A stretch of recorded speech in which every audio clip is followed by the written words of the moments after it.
So this is going to be an audio-only task cast, and I'm doing it audio-only in part because my hosting company that I use to host my podcasts seems to not be doing the videos particularly well. So if you've had problems getting any of the video content that I've been putting online recently, please let me know, because my plan is that I need to probably get a new, at least, video content provider. So I will endeavour in the new year to find a video content provider which will host my video files. And I'm currently, as I'm speaking to you, painting the green skin on a bunch of green skins. And these are going to be for a skirmish game which I'm going to call the October Skirmish Rules. Now I'm calling it October because I had planned to give it a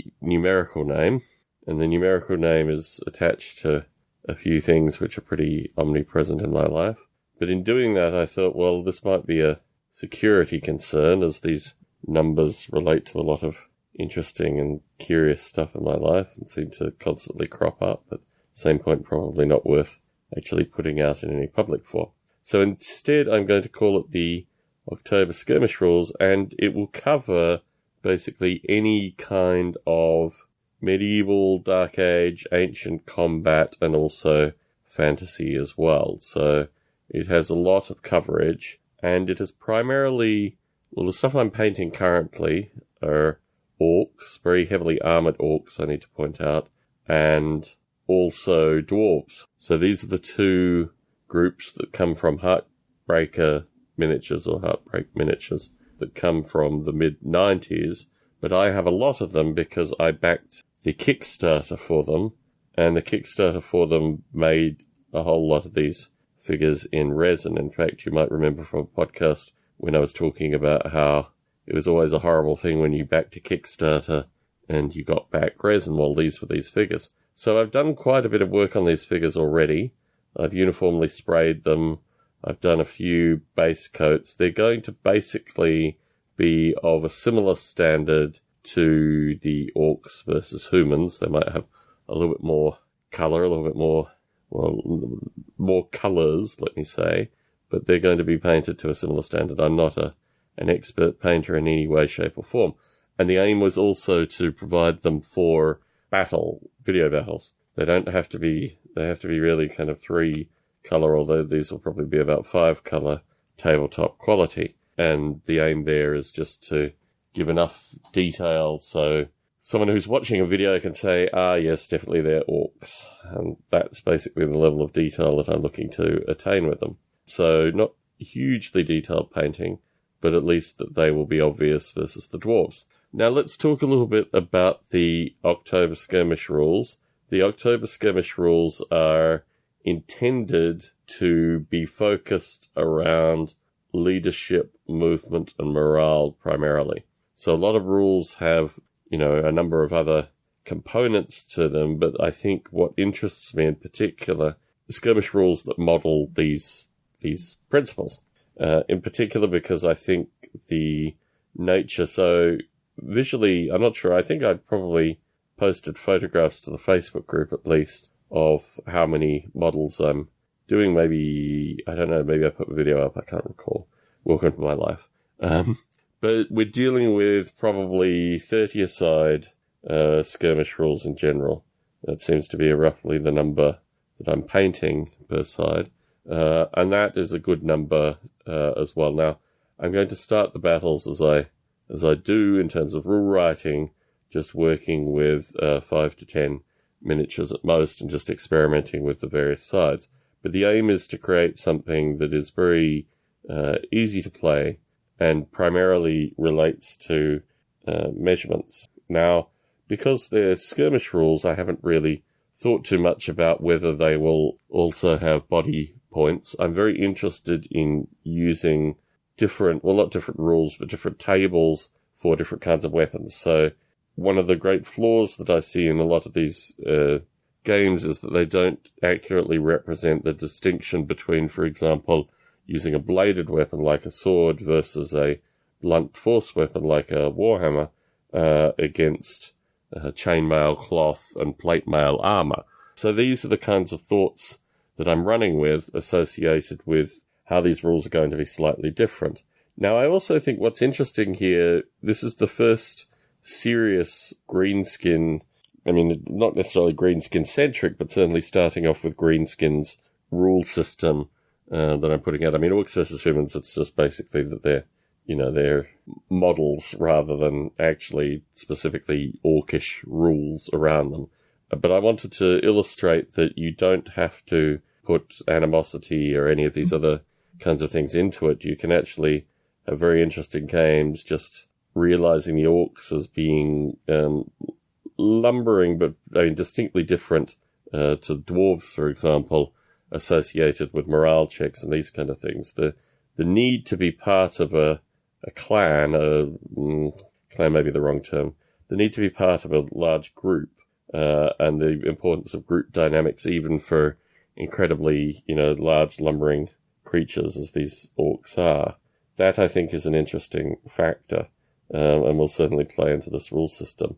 So I'm interested in experimenting with distance rules, obviously loss rules, so as numbers dwindle or, things are exacerbated, but also the notion that specific characters have important rules to bear. Now, the miniatures that I have for this, the miniatures that I'm using, there are models that can clearly be identified as being very specifically, command models or leader models within. And there are minor models, like, for example, the Standard Bearer, which no doubt will have some impact on these rules. The Standard Bearer isn't actually that great a model. It's clearly not a very advanced Standard Bearer. I mean, not like, I'd imagine in some armies, particularly some Orky armies, that the Standard Bearer may be, lost limb or something like that, but certainly a more senior member of the clan, so to speak. Whereas this Standard Bearer is pretty puny. In fact, he looks like he's some kind of, early barbarian orc kind of thing, not heavily armored like the other guys are. In contrast, the Shaman, who I'm currently painting, is more, has more orky goodness in him, and has a bunch of additional stuff, which I think will mean that it will have a higher morale influence, for example, than the other, the Standard Bearer, at least. The Standard Bearer is not very advanced. You can tell just from appearance alone that the Standard Bearer is a relative novice compared to some of the other fighters. So, these are interesting factors that I'm looking to incorporate in the rule system.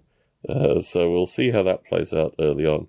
I wanted to talk a little bit about the Britannia rules. I've made a very brief video indicating that I don't actually have the Britannia rules with me. I suspect, actually, they could either be in storage. I mean, there's a variety of places they could be. But I remember enough of the underlying ethos, if not the actual rules themselves, that I could certainly construct PDFs. And my plan is actually to do 3 PDFs for the Britannia rule system. General introduction, early scenarios. The general introduction obviously has some history and, some setting related information, but also early scenarios and finally associated with more, advanced character creation through it, or advanced character progression, more importantly. So that, in and of itself, is a kind of plan for the new year that will take a bit of time and quite a bit of writing. And my thought is, as I'm experimenting with a lot of things for this particular podcast, whether I should actually create a My Rules Are Better Patreon page, particularly as I buy, terrain and paints and do a bunch of things for the various things associated with this podcast. It's actually turning out to be quite an expensive venture. I thought originally it would just, cover my miniature addiction and these kind of things. But increasingly, just in time terms alone, this podcast is taking a lot of time. And I think if I'm creating rules and writing rules, actually, committing text rules and this kind of stuff, it gets to the point where it would be nice to have a group of folk that were financially committed, basically, to this as well. and would, want to get early rule systems and this kind of stuff. I've historically found, particularly producing podcasts, I've never run Patreon in parallel to my podcasts, but I have found that podcasts that have had Patreons, particularly associated with, my Model Rail podcast, there's another podcast as a Patreon page, as a much smaller audience, but the folks who are Patreons go out of their way to promote, and, it becomes very much a kind of club. So I'm very much looking for listener feedback around this as well, whether, I don't know what it'd be. It'd be a $3 or $5 a month Patreon for actual PDF rules of some degree of detail and background and all this kind of stuff. If that's something that interests you, with a view that I would just otherwise be putting these rules, but maybe not to the same extent. I mean, I don't know what the commitment is associated with these things, but certainly if there were Patreons and if there was an active commitment around it, then I think it would change the quality of the rules, and also, T-shirts and these kind of things. So I'm interested in hearing from our listeners about whether or not they find that whole idea completely reprehensible, and it's certainly a new idea for me. But as I'm looking at potentially getting, a video-compatible server going, or at least a server that will put out video files and these kind of things, although I could use the Internet Archive, there's a variety of different directions. In fact, I may not go down the Patreon route either. But my views with regards to Patreon have changed primarily because one of my colleagues at work is ex-Patreon, and she really is amazing in terms of the work that she's done. Nothing has been impacted negatively by her use of Patreon. In fact, she used to work for Patreon, but in fact, she is involved with a variety of projects which seem to indicate that once you've identified yourself in a semi-professional light through something like Patreon, then you get a lot more invitational work associated with that and collaboration work. So that is just a thought that I'm putting out, particularly if I'm going to do some substantial writing next year, and also just thinking more about the direction this podcast could take. But like I say, the Britannia rules for me would be a substantial amount of work, and a lot of it is not even reconstructing, it's kind of post-constructing rules, because I'm obviously a very different person now than when I was 12, 13. The rulebook that I thought I had was called Dragon Lords, which was a D&D scenario system that I wrote when, what was it? I would have been 11. That's the date that's in there. Whereas Britannia was when I was probably, 11 through to about 13, and it certainly crosses over. It overlaps the time that I knew Matthew Gibson. I'm very thankful I will actually be recording a podcast with Matthew Gibson, hopefully, if the power comes back tomorrow, so that will be going in the feed as an immediate reaction. So what other rules do we have to talk about? Just Plain Chaos. Well, one of the reasons I've been thinking about even doing a Patreon is because Just Plain Chaos is based on some writing, and the Just Plain Chaos writing should be coming out next year. In fact, I'm working with a gentleman to turn it into an audiobook. Now, the story behind this I'm actually going to talk about with Barney in the recording that we're going to do this Friday, so I don't want to cast too many spoilers about it, but it's based on the substantial body of work that I started doing again when I wrote when I was 15, 16.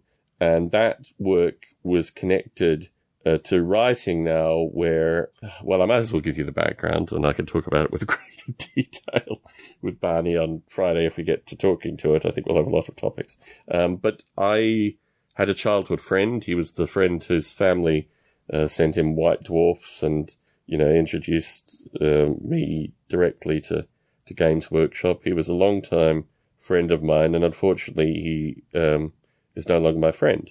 He came to visit me twice in the US and stayed with me both times. The most recent time, which was probably now nearly 2 years ago, maybe a year and a half ago, a year, 8 months or so, was the last time he stayed with me.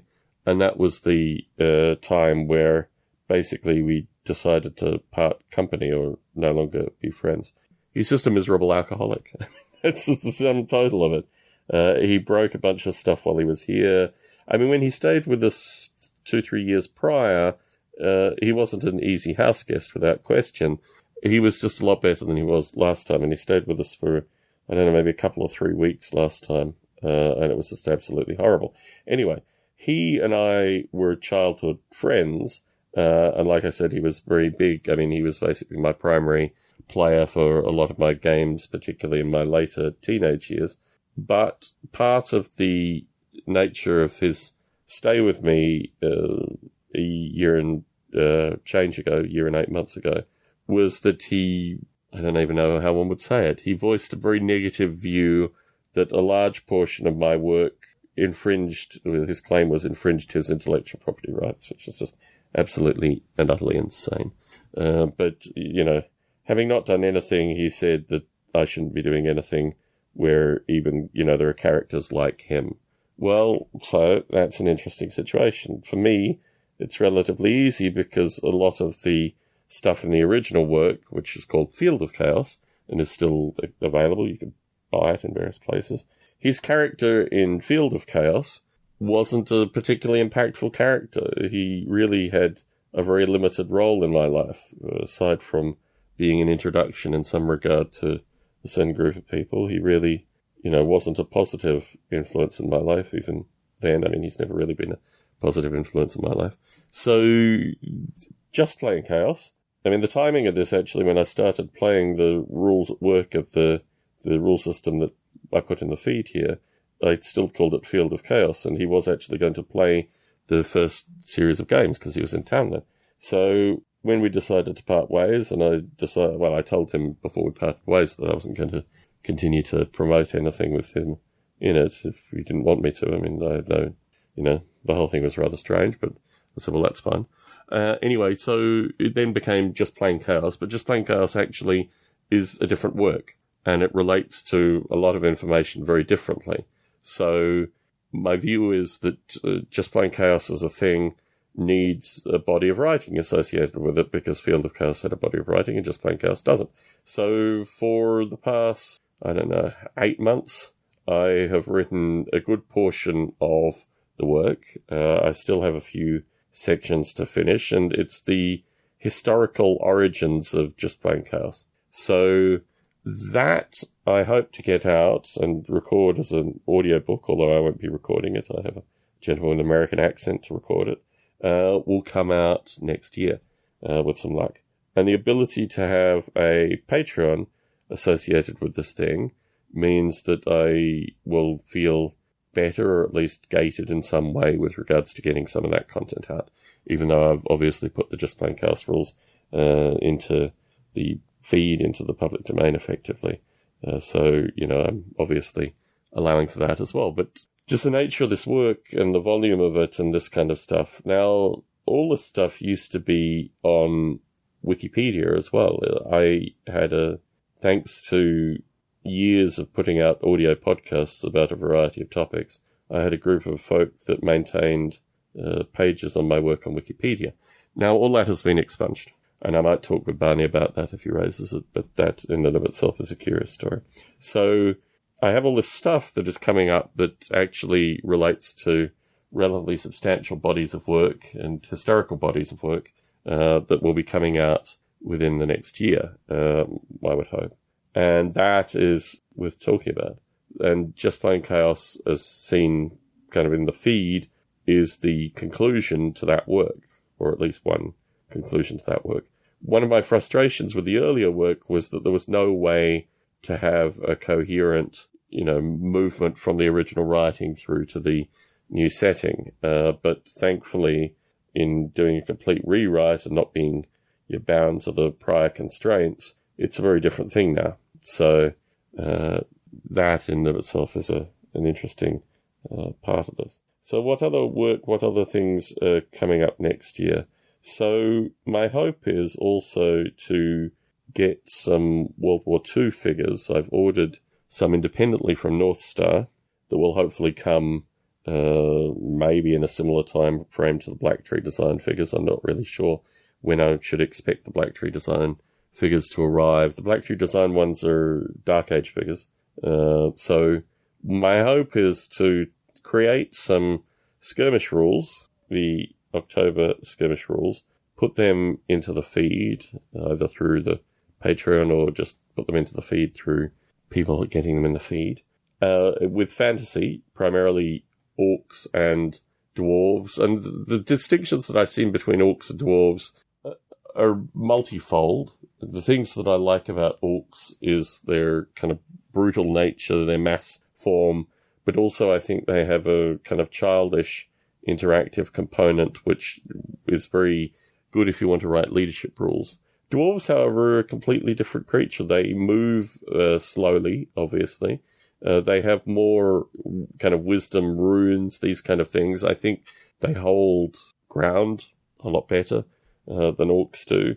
And what's interesting is when I based the orcs, the sole reason I did this was because the tabs on the resin wouldn't fit into my square bases. So I based all the orcs on round bases, and I based some of the dwarves on small square bases, because the round bases, the dwarves wouldn't actually fit into the round bases. They were too big. So I have a bunch of the actual slot of tabs for the dwarves were too big. So some of the dwarves are on round bases if they're characters. Most of them are on square bases, small 20 millimeter square bases. And then you have the orcs that are all on round bases. So the orcs are basically ready for skirmish as is. The weapons, the range weapons that both factions have, the dwarves have crossbows and the orcs have bows.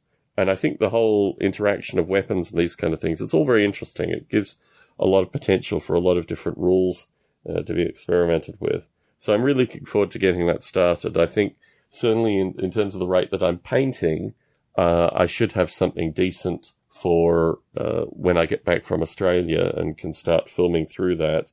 My aim is to have scenery and a bunch of other things ready, in particular how to simulate and play siege warfare.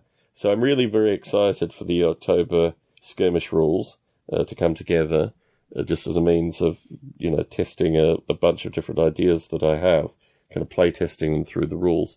What else have I talked about? The Second World War Skirmish game. That may be based in part on some hybridization of the October rules. I'm not really sure as yet. I'm still thinking a little bit about that. But yeah, to be continued and to be discussed, no doubt, on the podcast. So stay tuned for that early in the new year. But I would like feedback on the Patreon stuff. It's not something I've ever done previously, but I think with the video and with the potential just to get rules out quickly and talk with people about, it's just really giving a different tier of listenership. If folks are interested in listening and getting, general perspective and listening to it as a means of, motivating you with your own games and this kind of stuff, I think that's certainly one level of listener, and I would never inhibit that level of listener's experience. In fact, probably what will happen is with the Patreon money will be used to get the video up that a majority of the listeners will get anyway. So it's a bit like the Patreons will be providing a little bit for, the everyday listeners as well. But I think as I start to incur costs and experiment through this format, maybe, Patreon is the way to go, or I'm starting to feel a little bit more sympathetic to that. I've never really liked Patreon historically. I had a series of problems with the platform early on, in particular associated with the payment methods and credit cards it just wasn't a good platform initially, but I feel a lot more positive about it currently. And certainly just what I've seen with my coworker has changed my thinking about it. So we will have to see what happens in the new year. Look, if a good number of you are solidly opposed to this, or even a small vocal number of you are solidly opposed to me doing it, then by all means, let me know, and I certainly would pull the brakes on this thing if that were the case. But yeah, I'm certainly interested in hearing listener feedback around that, because I think it's probably the most political thing one can do with these podcasts is to have, multi-tiers. And my aim would just be that the tier that had the PDFs would be for people that were actively interested. So let me give you a practical example of this. Barney Dicker, who's a regular participant on this podcast, has not taken these rules externally. So the Just Plain Chaos rule system, for example, exists in this podcast feed, but he's very positive about rule systems that he's paid money for. There's nothing wrong with that. I'm perfectly fine with that. But it would be nice to have a group of listeners and participants that were also actively promoting and discussing the rule systems that were here. And I think that might be more accessible through Patreon, because just what I observed with these Model Rail podcasts, that smaller numbers through Patreon, obviously it cuts a certain number of people. So the term that is used here is skin in the game associated with this kind of stuff. And I guess what I'm looking for is to see if there are a group of listeners that are willing to have some skin in the game with regards to these rule systems. With the view that the general listenership, normal listeners to this podcast, will also get all the benefits, basically, without necessarily having, having to pay. So, in the long term, maybe things like, maybe there'll be some finalization of the Britannia rule system that'll actually come out in the podcast, and maybe I'll talk about certain aspects in the podcast, but publish the rules. Certainly, the nature of doing incremental rule updates, as I did with the, play one day, update the rules the next day, play another day, update the rules the next day for the Just Plain Chaos rule system. I mean, that might be something that people actually like to follow. It might be something that people aren't receptive to. If you want to get in contact with me and leave this kind of feedback, the easiest method is through email, Bravo Alpha Romeo, Bravo Alpha Lima Echo Tango, barbale@gmail.com. So that email address again, Bravo Alpha Romeo, Bravo Alpha Lima Echo Tango @gmail.com, to see what you think associated with this stuff. But anyway, so I think I've covered most of the stuff for early into the new year. I'm really looking forward to having a chat with Matthew tomorrow and just get his take on stuff that's coming up with him. I painted a good number of Greenskins tonight. I haven't painted all the ones that I wanted to do, but I painted a good number. And my aim is perhaps just to get, I don't know, maybe half the faction fully painted, sufficient to maybe play something before I go to Australia. Who knows? We'll see what comes through this, but I hope you've enjoyed this task cast. I'm going to put it out with some edits, but I'll try to keep it as minimal as possible. I keep bumping my elbow, unfortunately, on the microphone, so I'm going to have to edit those out. And apologies if I can't get all of them, and one of those loud bangs actually makes it out into audio. Anyway, thank you very much for tuning in. Like I say, this is a bonus recording, and maybe returning to video. I mean, maybe you get some benefit in actually seeing me paint these miniatures too, although I'd hate to think that anything I was putting online, I mean, it's not a painting tutorial. It's, in fact, the antithesis of a painting tutorial, if I were to put the video up. But yeah, for tonight, at least, no video. Just trying to get the audio out. And more content coming very soon.